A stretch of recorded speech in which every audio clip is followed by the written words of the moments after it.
Hey guys, Chastity and Ryan here with our spoiler-filled review of Avengers Endgame. The key word there is spoilers, guys. A ton of spoilers ahead, so go watch the movie in theaters, then come right back here. I like this one.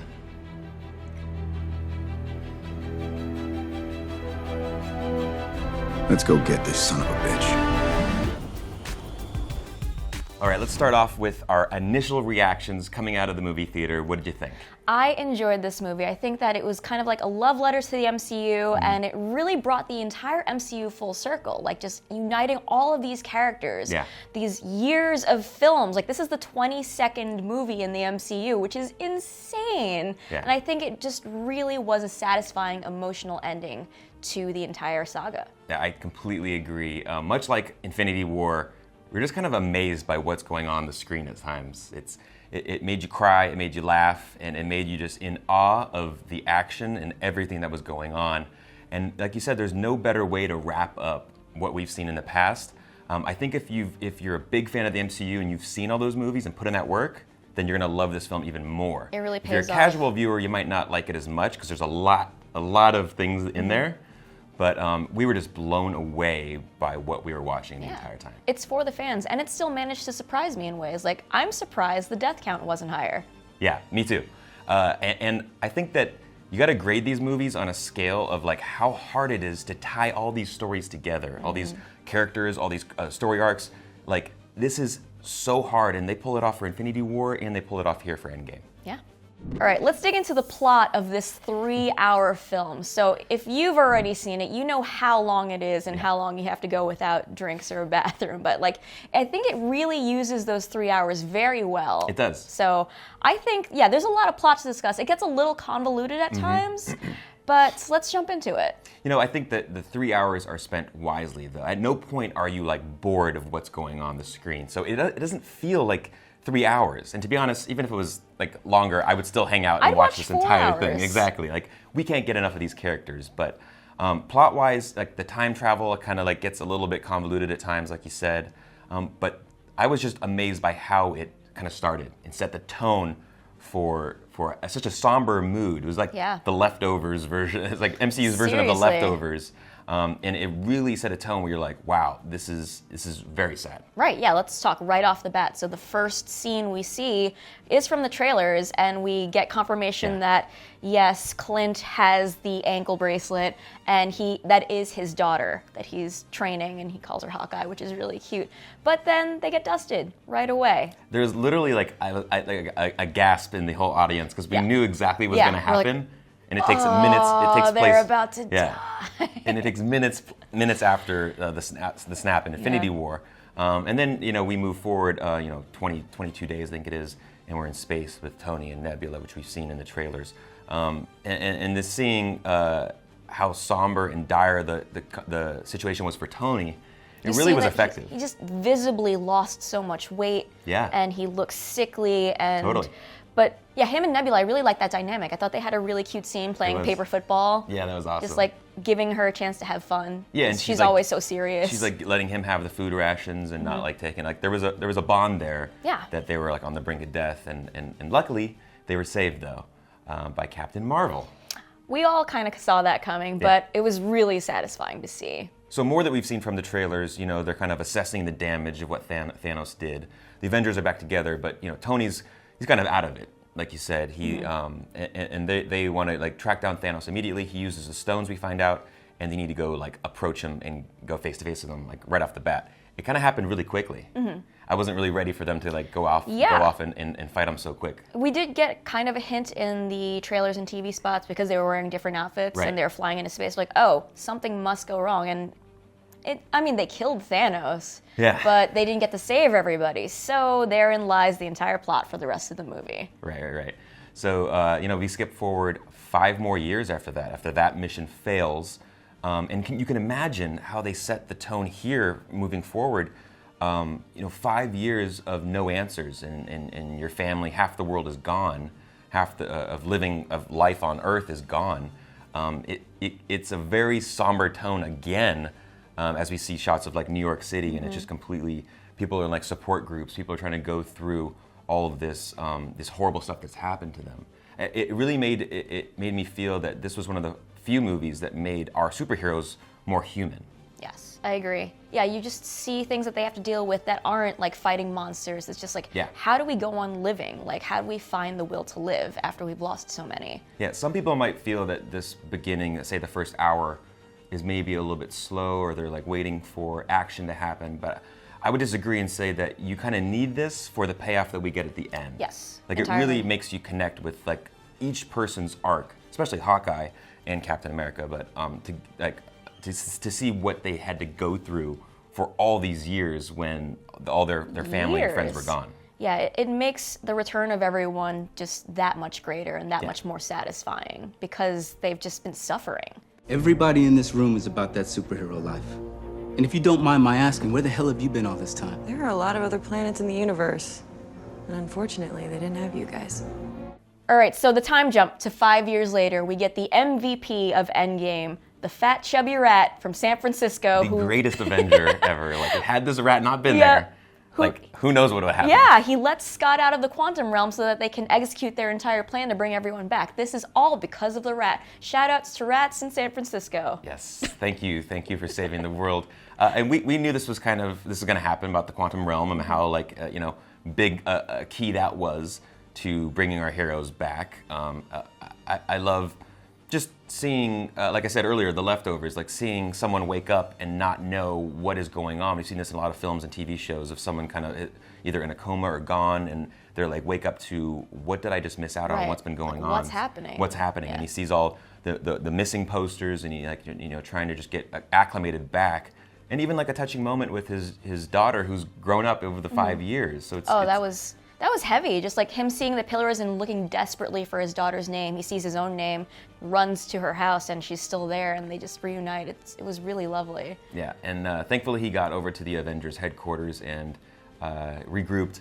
And a lot of good just banter back and forth between these groups and kind of what's going on and kind of catching him up to speed of what he's missed out on. Then we move on to Act 2 of the film, which is the time heist. So the entire second hour is pretty much about the time heist. Yep. And so they have all the Avengers and they split up into teams so they can go get the Infinity Stones before Thanos gets them at different points in time. What did you think of this plan? We knew that time travel was going to be involved. I feel like time travel in a lot of movies and TV shows, it just gets really confusing. It's It gets tricky. really like convoluted and tricky, and it's like, wait, if I go to the past, what does it mean if I run into the person that myself in the past and all that kind of stuff? They kind of poke fun at it though with like the Back to the Future jokes and all that kind of Yeah, stuff. they Go even into mentioned Excellent Hot Tub Time Adventure, Machine. which Sebastian Stan is in. is Yeah. in. That's a fun little Easter egg there. We knew it was going to happen, so you kind of obviously have to just suspend disbelief and just kind of go in with it, and it allows for really great nostalgic kind of MCU greatest hits to go down, right? We get to go back to all these different movies that we love, and now we see a kind of a new perspective or angle on it as well. So it's very effective in terms of just a lot of fan service Totally. and like we get to go back to literally all those movies that you and I rewatch all the time. Right, it rewards you for watching all of the films, Right. yeah, which is a really great use of all of the past films that they've had.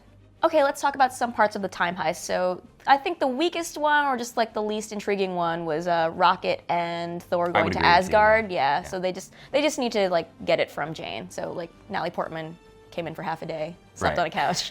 Renee Russo as well. Yeah. I think the most significant thing there is that Thor kind of got a chance to reconnect with his mother. That was the nice. memory of her, and that was sweet. But it's tough when there's so many characters to kind of tell their story, and you kind of separate them, and they're off on their own things. I would say kudos to the Russo brothers to make it all weave together and have it make sense. But it's just hard when you kind of put characters out on islands. So I would say that was probably the weakest one. We also obviously get Morag, which is where we see Peter Quill in the beginning of Guardians 1 Yeah. when he's doing his dance. And So there's some funny bits at it's funny that. because like you see it without the music, because the thing that Right. makes that scene is listening to the song, but just hearing him sing it is just like, what? And then I think it was Rhodey's like, so he's an idiot. Yeah.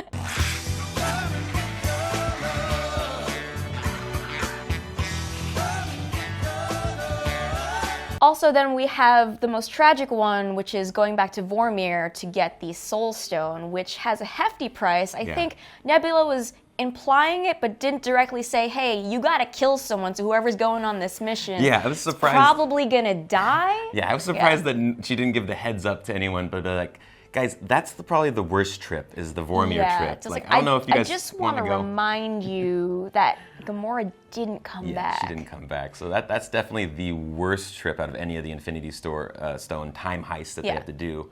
First I was worried, but I get why they sent Nat and Clint to Vormir. I'm like, oh, there's no superpowered people on this mission. I'm like, oh, wait, it's Vormir. It's going to be fine, except for the fact that someone has to die. Yeah, that was really tough to take. So I get why it was Nat and not Clint, because mostly Clint has a family, so I feel like they just wanted that to stay in place. But no funeral, no memorial for Nat? Yeah, that was really weird. They kind of just shed a tear, like lakeside, after it happened. She was kind of the heart and soul of the Avengers in some parts, especially in this movie. She's, staying at the headquarters and like just trying to get any information on how to bring her friends back, and she really took a heavy toll on her. For years, she was holding that like small band of people together. Right. Yeah. She definitely deserved a better kind of remembrance at the end there. Yeah, even if they had to hold it till the end, like they couldn't also have like something in the water for Nat. Like everyone was honoring Tony Stark, but completely forgot about Nat. Just a quick scene, just give her a nice little funeral there. Yeah. And then one of our favorite moments, the Battle of New York in 2012, just to get to see that back on the big screen. Oh yeah. One of the biggest moments in one of these MCU movies. The initial time we saw all of our Avengers band together. For the first time, that 360 shot. Exactly. Incredible. And then now we're inserted back into that movie from all these different angles and perspectives. So many comedic moments here in terms of characters coming face to face with themselves. Yeah. And the elevator scene as well. Very good. Cap versus Cap. Cap versus Cap, that was great. And then it gets even more convoluted. If we were even ready for that, we're like, okay, what? It's gonna get even harder. That's what's crazy about this whole plot is like, the stakes keep on getting crazier and crazier and crazier, and just tension builds. Yeah. So then they got to go to New Jersey because Loki gets away with the Tesseract. So they got to go to New Jersey because the Tesseract and the Pym particles are in New Jersey, 1970, with like the start of the SHIELD operation base over there. So they got to get back, so they need Pym particles, and they got to get the Tesseract. Yeah, because they only have one round trip to come back to present day life. So yeah, their odds were really slim, but hey, they pulled it out. They're the Avengers. Yeah, and it was fairly easy for Hulk to get the Time Stone. He just had to talk to the Ancient One. He's like, I'm looking for Doctor Strange. He's like, that's not happening yet. Like, the Ancient One knows everything about what's happening in time and explained, which kind of gave a little bit of a slide for some storylines. It's like, oh, well, this would start a branch of a different timelines. It's like, okay, so maybe some of the things that we're witnessing start a new branch, like Loki getting away with the Tesseract. There is a new branch coming to Disney Plus, probably. Yes, exactly. And I do want to say that the New Jersey piece was great to see Tony with his dad. Much needed closure on that whole relationship, and a fun little heart-to-heart there. I would have loved to see Scott Lang in that scene though, with a young Hank Pym as well. Oh, and yeah. having a moment for them to have a little conversation, because he eventually is kind of under his mentorship later on in the Ant-Man movies. But overall, once you get the grasp of what's going down, the payoff is huge, especially if you've seen all those movies before, and you can tie everything together. Yeah, and then least we forget, Thanos finds out about all of this during the time heist because Nebula is connected to past Nebula and just kind of spills the beans. How does that work again? Like, is the computer like just always pulling information from different there was a line, times? There was a line about them being on the same network. Right. I was like, all right, okay. Okay, yeah. believe it. Yeah. It's So just like Nebula is online. That's weird. Yeah. Notification from the future. Nebula's online and she's recording. Yes. Then he finds out about the plan the Avengers are doing, and then he Thanos is like so smart that he just connects it all together and says, "Oh, that's them in the future trying to stop me because I eventually succeed." He is a genius. We know this from the comic books, But I saw that it was pretty cool they did this. They basically just Nebula just like switched herself out, and was able to kind of infiltrate the Avengers without them even knowing. Yeah, because there's got to be a threat, and of course it's Thanos. Like, who else but Thanos? But yeah, he was just like, great, they're all getting the stones for me, and I'll just show up and take it from them. Pretty great plan on Thanos' part. Oh, definitely.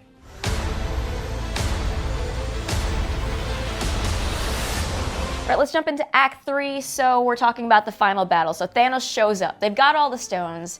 They use it. They use it, yeah. And it looks like Hulk they brought wears everyone it. back to life. Yeah. Hulk does the snap first, takes a little bit of a beating, but everyone's brought back to life. Like, they see a bunch of birds, but all of a sudden it looked like Ant-Man got killed, but he just turned tiny. He just got blasted by an attack from Thanos' ship. But yeah, that's when it goes down, and it's just battle from there on. This was one of the most incredible things that I've probably ever seen in a movie theater in terms of how much stuff they were packing in, like on the physical screen. Yeah. I mean, if you have to like, I can't wait to get to this when it comes released digitally because frame you by have to frame by slow frame, this down yeah. and see everything that's going on. Every single character. It was if you thought the showdown with Thanos in Infinity War was amazing, well, you obviously will love this one, and it gets even crazier after you think that he's gonna win again. You think that like major casualties gonna happen. You think Cap's about to die. Yeah, we think Cap's dead, but then every single Avenger, every single superhero arrives. All of their allies are here. Everyone is here, just like Smash Brothers. I was getting chills from the second that I heard on your left, and every portal was opening portals just start opening, and we've got Asgardians, we've got wizards, we've got everybody back, and like just like a portal from Titan opens up, and we're just like, wait, we were just on Titan, but now we're here. All right, it's time to fight. Let's go. The one thing I will say is that it's so hard. They did a great job, and I don't want to be like nitpicky, but when there's so much going on, it's hard to get a lot of a character you might love. You know, you can only pick and choose what to show. So you only get like 10 seconds with one person, 10 seconds with another person, 5 seconds over here, like a smile, and it's very, very short. But I mean, there's so many characters and only so much time, so I understand it, obviously.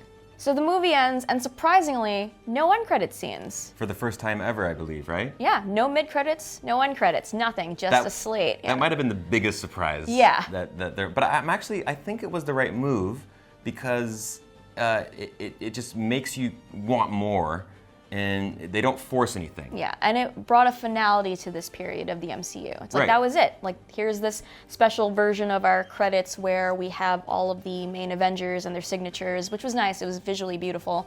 But yeah, just no scene just made it feel really final. Like, that was it. All right, let's talk about the cast and the characters. I feel like this whole family of MCU actors now has this great chemistry with each other, but they also brought their game to Endgame. Totally. I think this is probably the best, across the board, the best performances we've seen from these actors in each one of their roles. I mean, there's a finality to this, and everything that they've done previously kind of led up to this point. So I was blown away by everybody's performance. I mean, Jeremy Renner as Hawkeye, we used to like joke about it, right? And this is his strongest film. This is easily his strongest film, and actually makes you care about Hawkeye, Ronan, who he eventually turns into, as well as Scarlett Johansson as Black Widow, and then Tony. I mean, obviously, he's the whole time is just, It starts with Tony, it ends with Tony. Exactly. So I was surprised. I think out of the theater, I told you just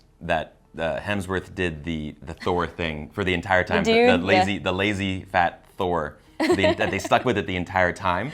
Like it was definitely a decision they made, and they went with it, and they just he owned it. Yeah, it was still amazing. I think and Hemsworth awesome. had something to say, and he was enjoying it, and thought it would be a fun joke to just have it the whole time. And that's been the best thing about Thor over the course of these films is that he's kind of leaned into like the comedic thing. Totally. And that he just likes to have fun and crack jokes here and there because Dark World Thor is not the best part of Thor. No, but let's forget about that. Yeah. If I had not taken you in, you would not be here now to hate me. And like we mentioned earlier, Black Widow, this was a very strong movie for her, even though her ending was very abrupt and tragic. But it sucks that we had to lose Nat, but I think Scarlett Johansson did a great job. Yeah, 100%. I'm super excited for the solo film that we think will now has to be a Years prequel. too late. Yeah, it's definitely late. But she did a great job in this one, and I think it only gets people more excited for for her and her story. What do you think about Professor Hulk, about merging the two together? Did you enjoy that? It worked visually. I think I kind of miss old Hulk, and I kind of miss Banner, so it was weird because it felt like a new character to me. But I was fine with it overall. Yeah, and then Captain Marvel. What do we think about Captain Marvel in this one? I think she was underutilized, but also she's overpowered, so it's really tricky. It's really tricky to use her character. I completely agree. The handling of Captain Marvel in her film and then here, I feel like they kind of dropped the ball because you're right. She's way too overpowered to use her all the time. And I guess their excuse is that, she's been everyone busy. needs help. Everyone needs help. She's all over the place. You're not the only world that needs saving. So I get that, but I don't know. It didn't have the significance that I thought, the impact that I thought it would have. I thought she would have arrived. a way bigger showdown with Thanos. Right. Like I was expecting that she'd wield the gauntlet or something, Right. but.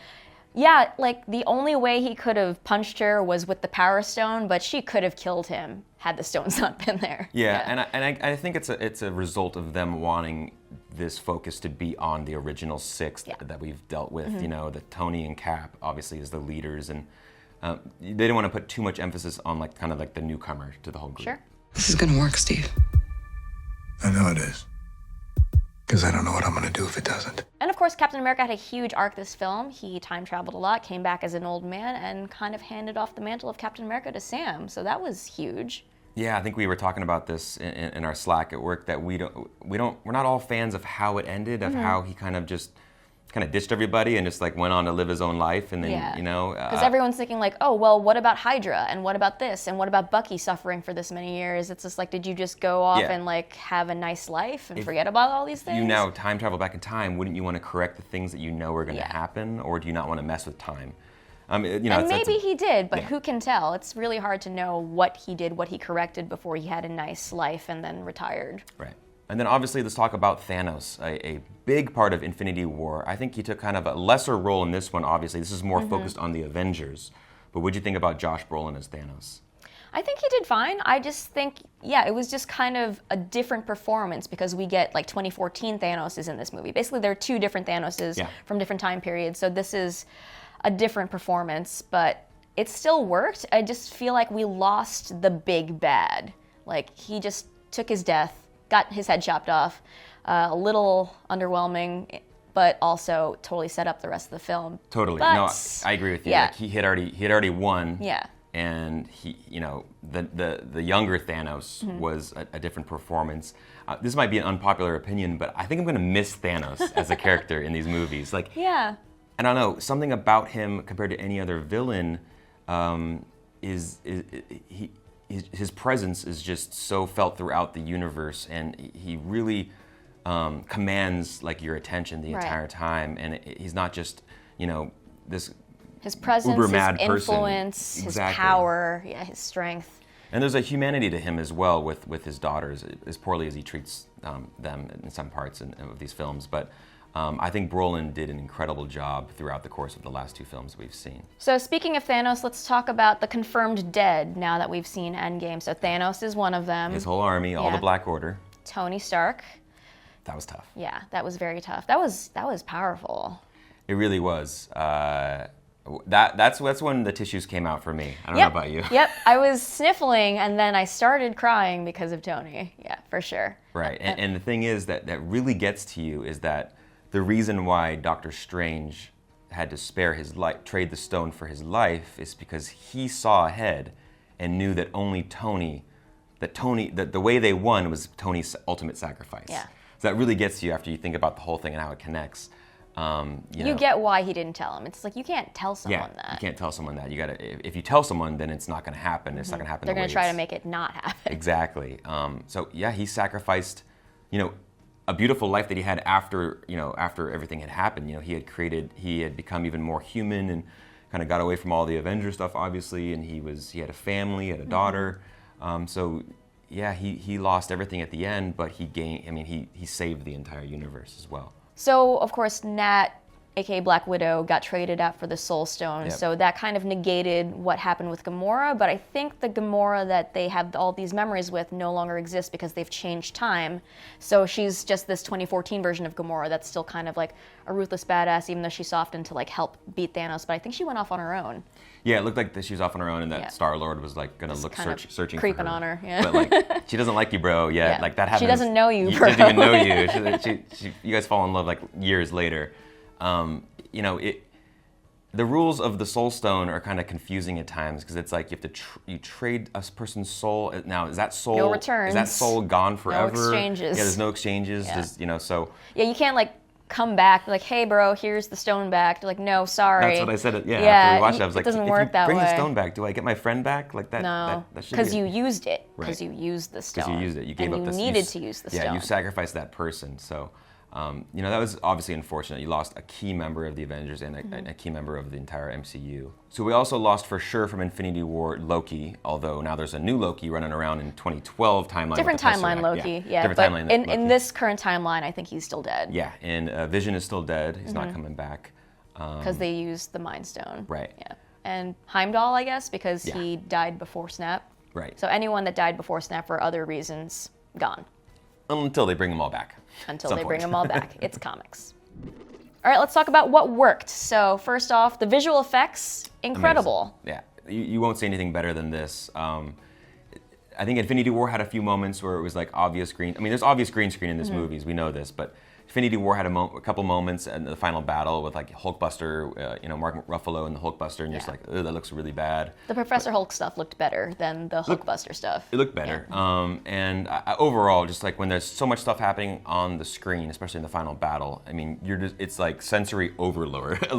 It's like literally, there's like so much going on, but it still looks stunning. I don't think there's anything that we've even come close to it. Then just the simple act of combining all of these storylines and people into this film and making it work after 21 films. Like we said this about Infinity War, but this is everyone. Everyone's back, and just piling all of those people and all the storylines from the past, they made it work. Yeah, 100%. And over the course of the 3 hours, like we said earlier, the pace was like perfect. There was never like a lull where you felt like I know people are talking about when can I go to the bathroom, but like I was like, I'm not going to the During bathroom. the Tokyo scene with Ronan.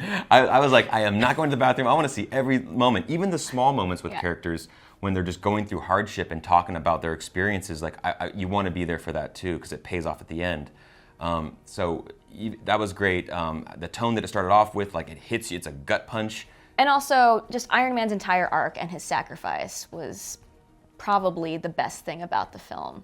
Yeah, if you go back to Iron Man 1 and watch that, like Tony Stark's almost unrecognizable from what our last memory of him in this film. So it's just an incredible journey with one of our favorite heroes ever in film. And how he's evolved. Like he used to be all about himself, but then he slowly starts caring more about the world, his friends, people around him, and then he makes the ultimate sacrifice. Oxygen will run out tomorrow morning.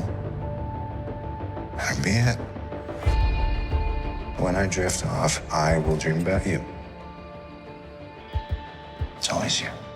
All right, so what didn't work? I think we both agree that time travel just kind of confuses things and gets it really convoluted at You times. have to make the rules clear and then not break them. And I feel like they made rules, kind of broke them a little bit here and there.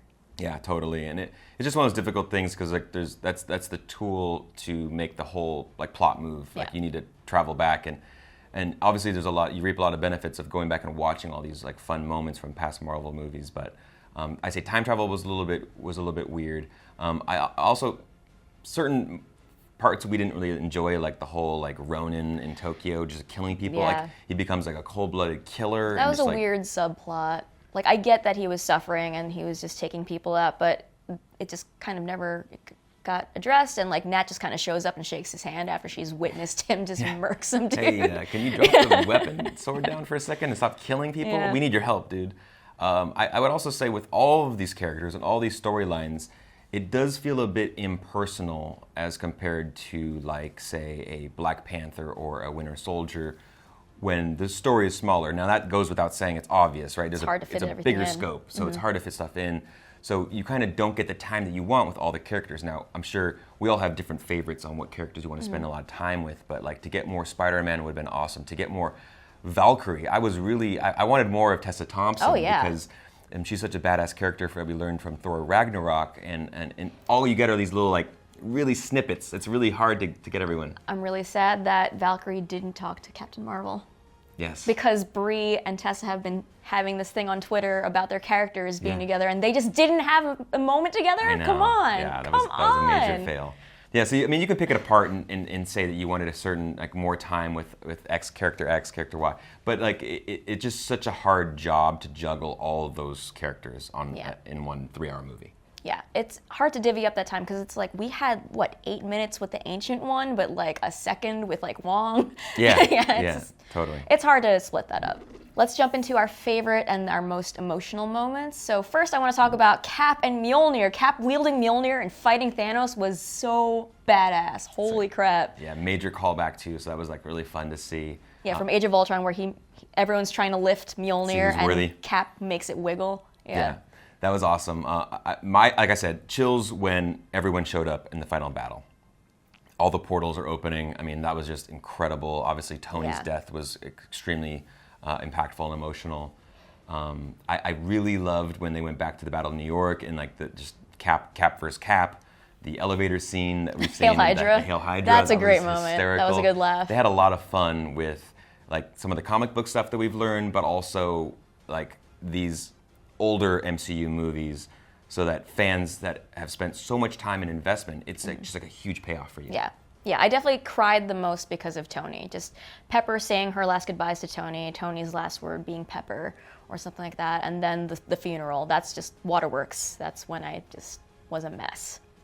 Don't bring it up again. I think it's safe to say we also really enjoyed the moment we meet Thor in New Asgard, and he's just a beer-drinking video gamer, and Korg and Meek are there. And Yeah, it was like, just Korg and incredible. Meek are okay! Yeah, they're playing Fortnite. It was like a hysterical like reintroduction to Thor, who we know as this badass warrior god that was just nothing like this. It was definitely a direction that I didn't see coming. Yeah, and then Hulk talking to Thor and kind of having that pep talk. It's like, you helped me. Exactly. When it comes down to it, it's all about these friendships that they've formed and how they've helped, pick the other person up who's fallen.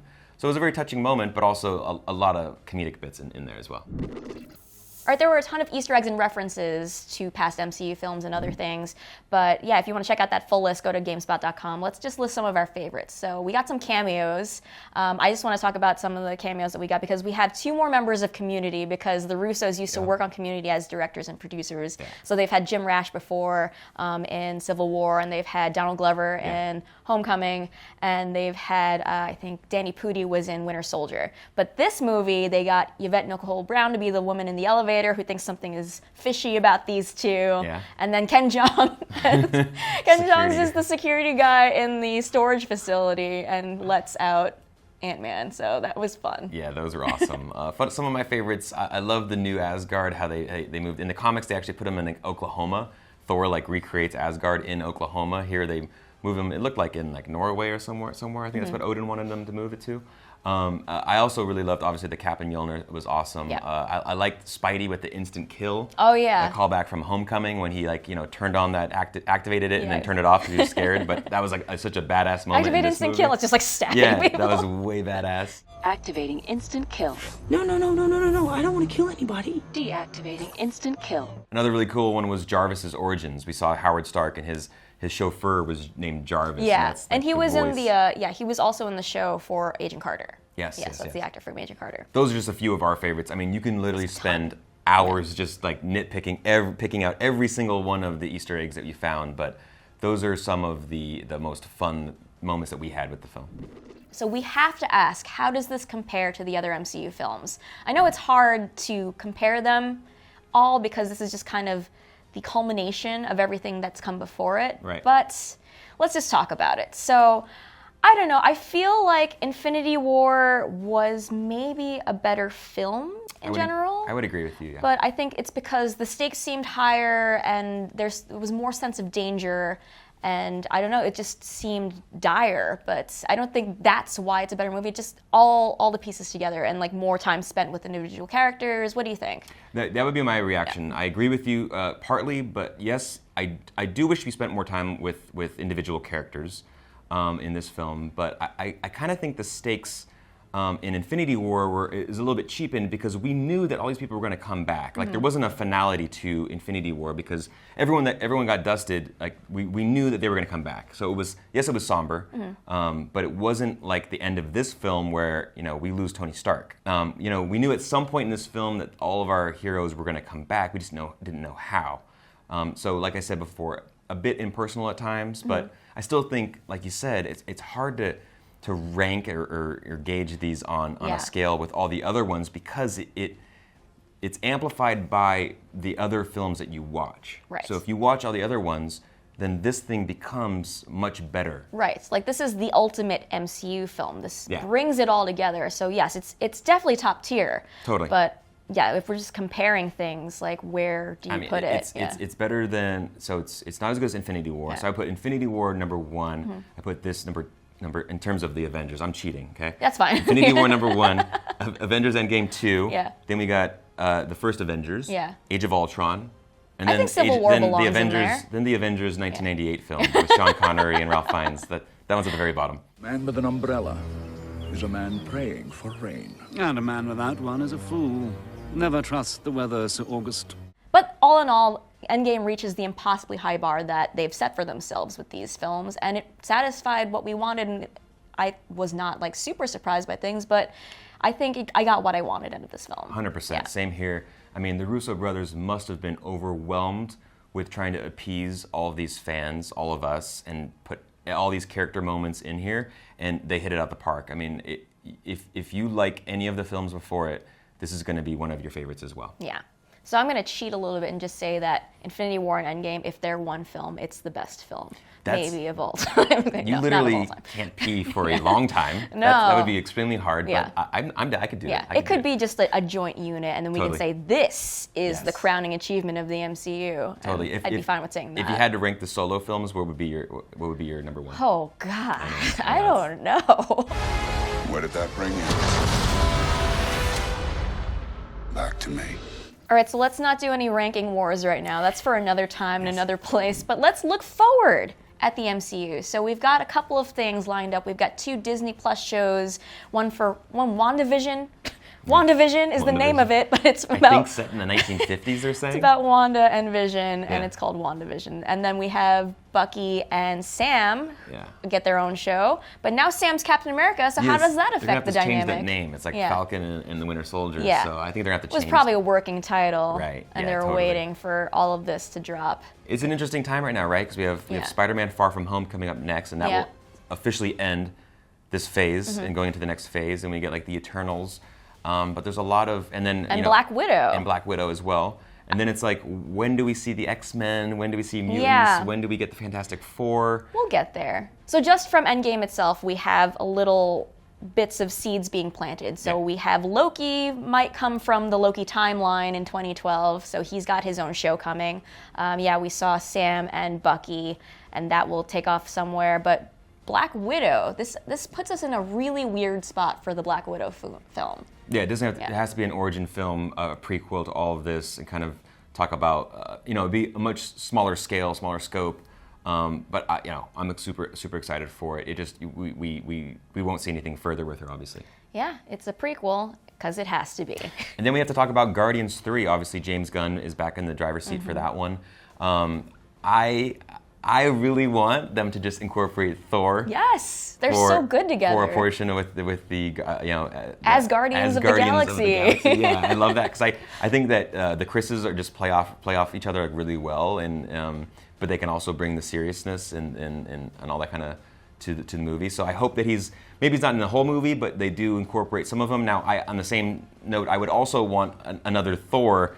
If Taika was going to come back and do another Thor, because please. Ragnarok was one of my favorites. Ragnarok's incredible. Yeah, and then hopefully get some more Valkyrie down the road here. I don't know if she wouldn't get obviously a solo film, but maybe now she's- on Disney Plus, or at least show up in Thor and Guardians and just. Yeah, now she is in charge of all of the Asgardians. Right, And she right. runs that. So let's see more. Then, of course, we have Spidey Far From Home coming up next. I was confused a little bit about like why they were still in high school. I'm like, oh, well, maybe they were both dusted. Ned was also dusted, so they do have to finish high school.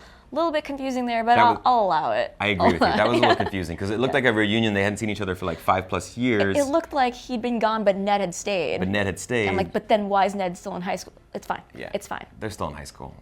Yeah.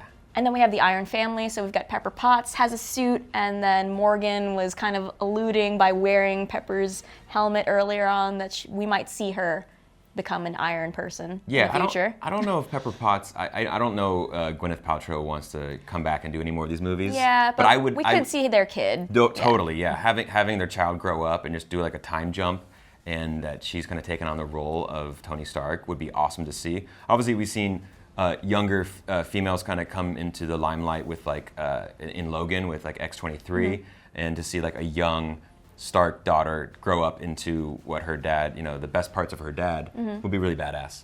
And what do you think? Will we get another Avengers movie? We'll get new Avengers eventually? I think eventually that they're just going to change the pieces around, maybe Captain Marvel takes more of a prominence in the next Avengers movie, but I don't see it happening for another like 5 to 6 years. I think the first Avengers movie came out like 4 or 5 years after the start of the MCU, right? So you kind of need to like build up those characters and develop them so that we care about them more, and then once they all band together, we'll get like a cameo here and there of the older guard, and then, but we're going to get introduced to these really new, fun, exciting characters. All right, that's what we thought about Avengers Endgame, but what did you think? More importantly, let us know in the comments below. Tell us about your favorite scenes, favorite Easter eggs, favorite characters, etc. Go for it. Also, make sure you're subscribed to GameSpot Universe for the latest videos on Marvel, DC, Game of Thrones, anything and everything you want. Subscribe right now. Thanks for watching, guys.